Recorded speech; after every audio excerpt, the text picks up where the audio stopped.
I'm super excited for this video because it's been an issue or a problem that a lot of people have come up to me and asked me about. Friends mostly that have either wavy hair or slightly curly hair or really tight curls. It is a problem and we need to address it. Gel. Gel is truly an amazing tool if you understand it, and I would like to mention 8 different points as to why you might be confused by gels that you have tried already and you've decided that they're not for you, or they don't work, or they're too frustrating, or they don't look good.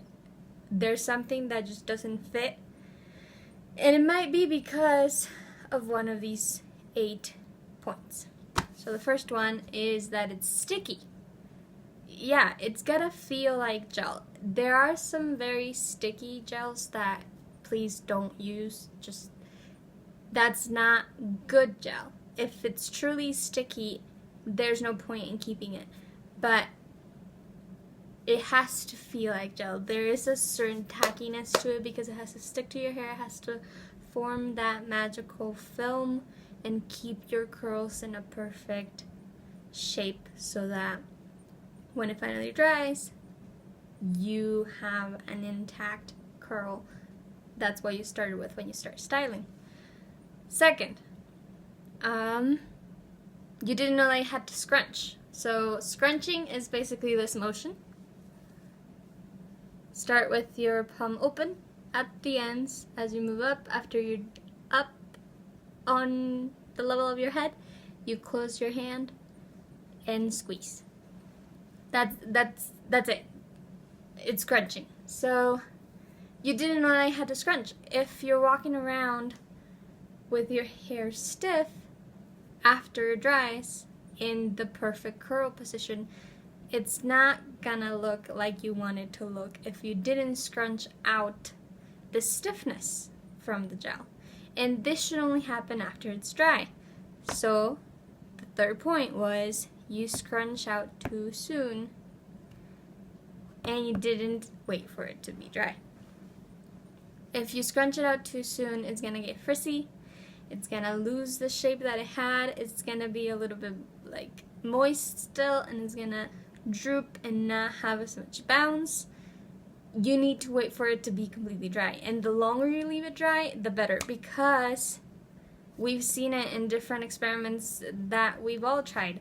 Another YouTuber who I admire and I watch all the time is a real life curly girl.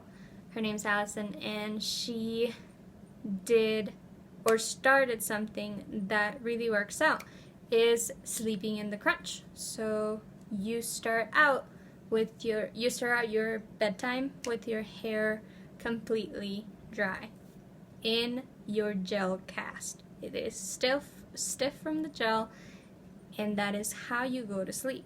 You fan out your hair above your head and go to sleep. I'll link the video she made. It's truly great. Next, fourth point is ramen hair. So if you grab ramen pasta, it doesn't look good to be on a head. And we've all been teased about looking like ramen if we had old-timey looks of leaving the gel stiff. So if you've tried gel and haven't left it to dry, then scrunch out the crunch. You were walking around with ramen hair and you didn't like the look. It felt stiff, it didn't feel nice. Sometimes even your like roots sort of itch. Sometimes it just doesn't feel right. So yeah, you've got to get rid of the ramen look. And after scrunching out the crunch, it truly doesn't look anything like it does when it is stiff. Next, we have oil to scrunch. So Make sure that when you're scrunching out the crunch, you don't use bare hands because it usually doesn't turn out as well as it could if you're using a sealing oil. A sealing oil is grapeseed oil, jojoba oil, I believe is also a sealing oil. Oils that are going to keep the moisture in because you are done adding moisture for a period of time, and you can do that until you rinse that oil out.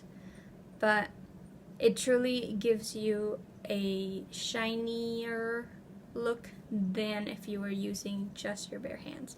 I've seen some videos of ladies doing it with a t-shirt, which could also help. I haven't tried that because using a couple of drops of oil works out just fine for me.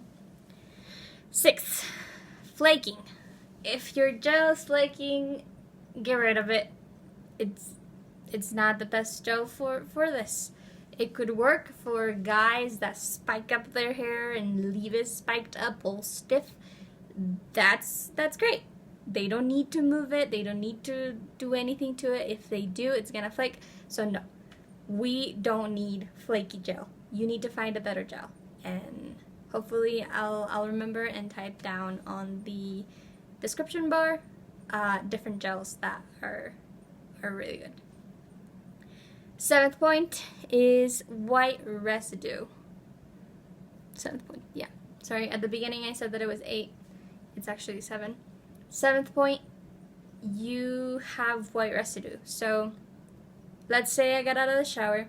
I started putting in my products. I did a leave-in, a cream, something like that, stylers before my gel. And then I go in and put in my gel, and suddenly there's white little balls, and it just looks like there's something wrong.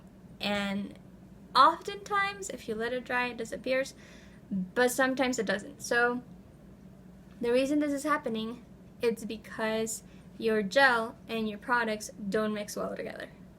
And this happens a lot with Ecostyler gel. I love Eco. I absolutely love Eco.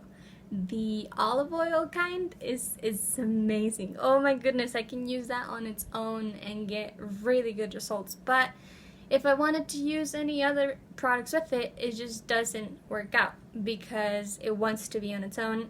And there are a few products that mix well with it, but sometimes, most times, it's just best to change your gel. Alright, I think I've addressed the points that I knew I needed to address, and if I missed anything, if there's anything else you can think of, please let me know. But do not disregard gel as just not for you if you haven't tried it after considering all of these points, because it truly does make a difference in your results.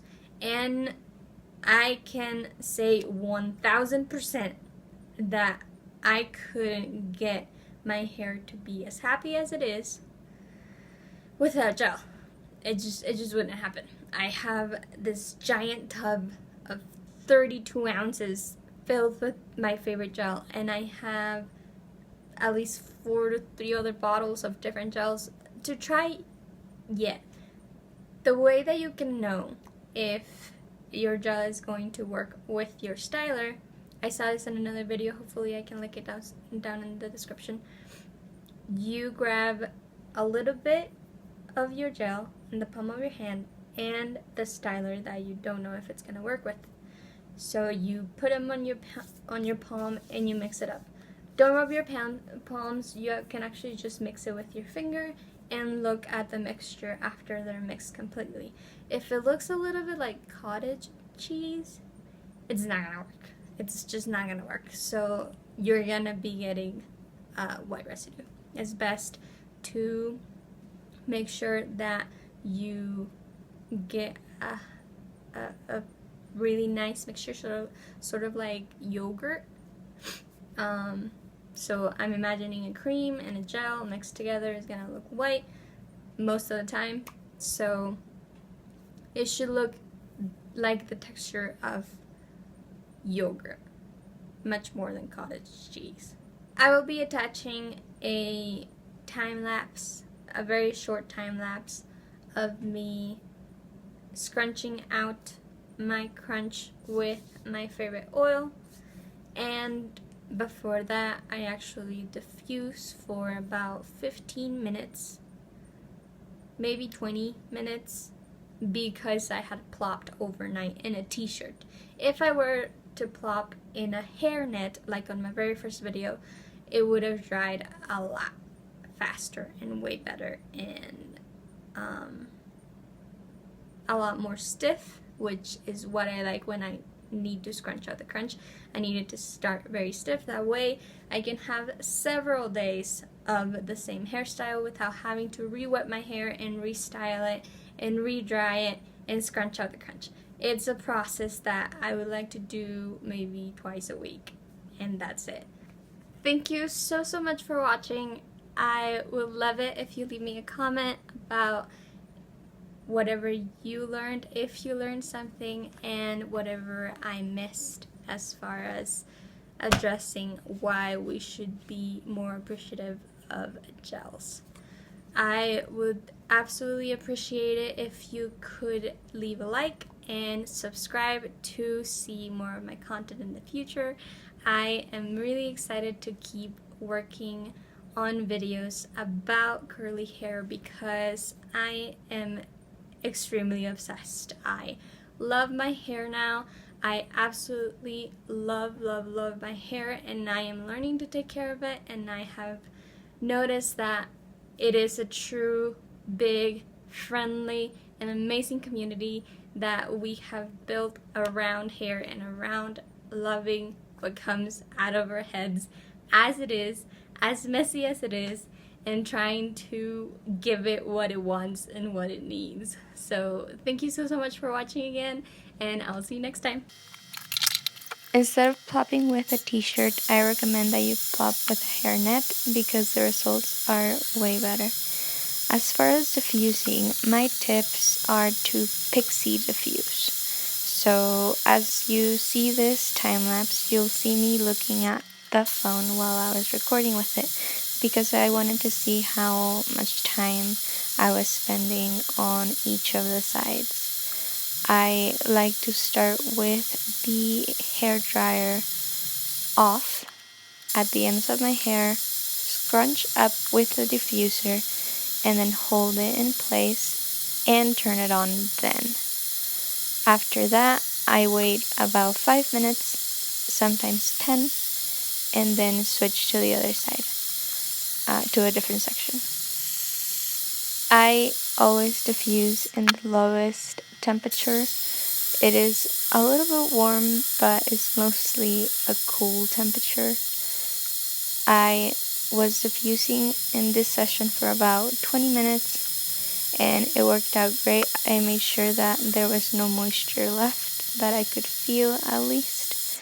And then I scrunched out the crunch at the end with my favorite oil. It's a little bit of vitamin E and grapeseed oil. It smells great. I'm pretty sure you can find it at Walmart. The brand is Pro, I believe. I think I show it in the video.